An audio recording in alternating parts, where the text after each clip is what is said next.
Oi, povo de Deus, olha só. Deus é Deus que perdoa os pecados. Não importa o que você fez, mas se você tiver um coração quebrantado, contrito na presença dele, ele há de te perdoar.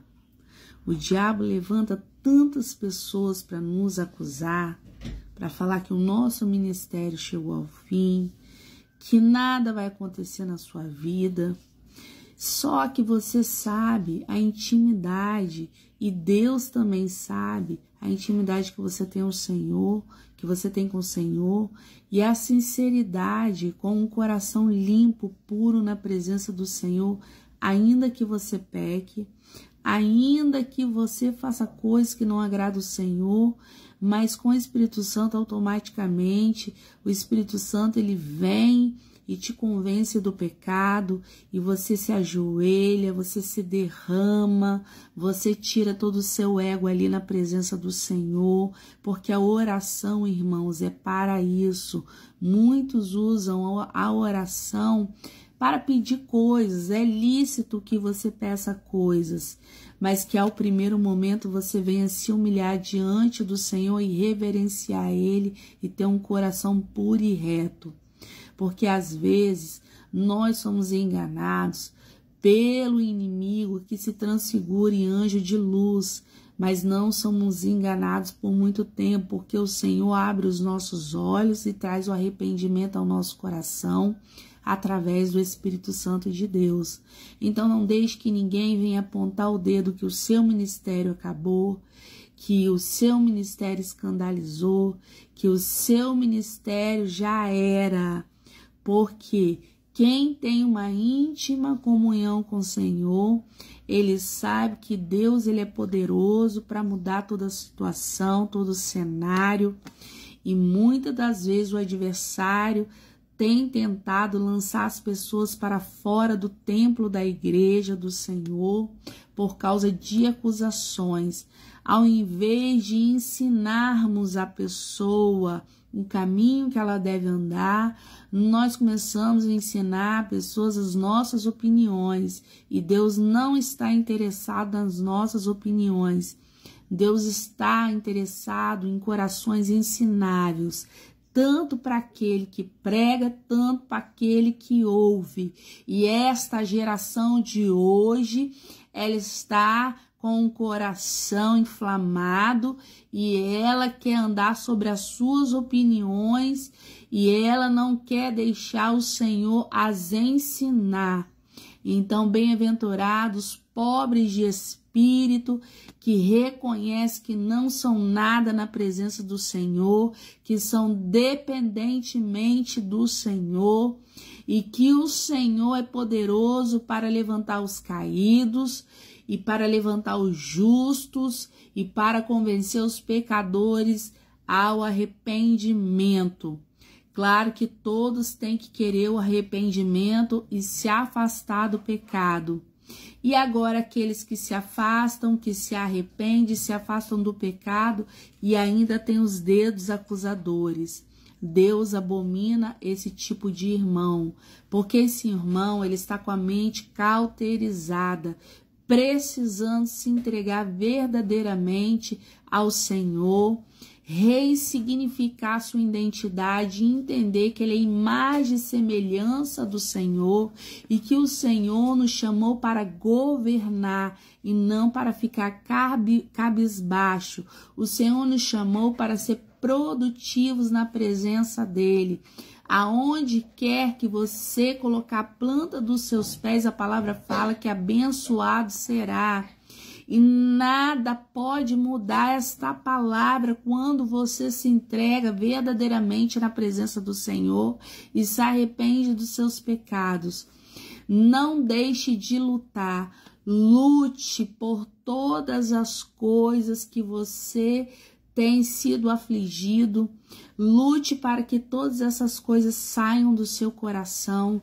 Não ouçam pessoas com mente cauterizadas, com pessoas que estão com um nível abaixo da espiritualidade, que não entendem a palavra e que querem andar debaixo de uma religiosidade perdendo o melhor do Senhor, como Marta e Maria ali.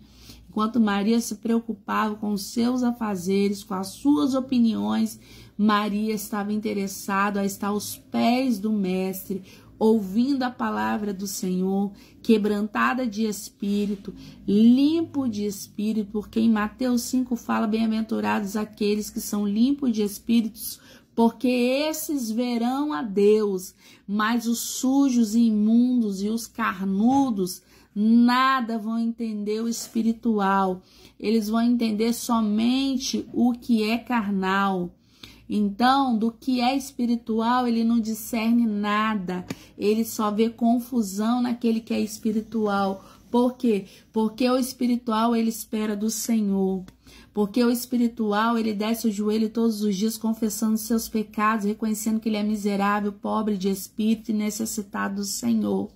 Agora o carnal não, ele já desce o joelho pedindo, reclamando, murmurando, esquecendo de reverenciar um Deus todo-poderoso que é criador dos céus e da terra, que criou tudo para que nós venhamos desfrutar e governar, enquanto ele quer ser capacho, enquanto ele quer que a mente dele seja manipulada para um sistema religioso.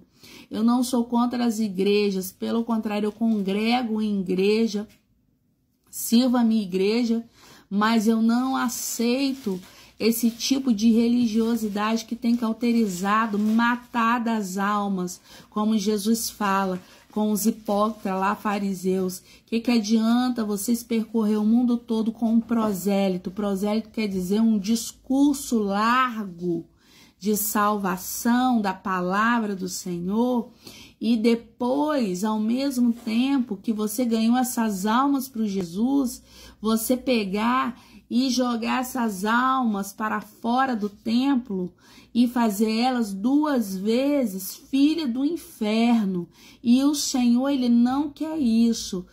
Toma posição diante do Senhor, reconhecendo que todas as vezes você não é nada.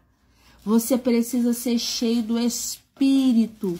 Você precisa da sabedoria que vem do alto.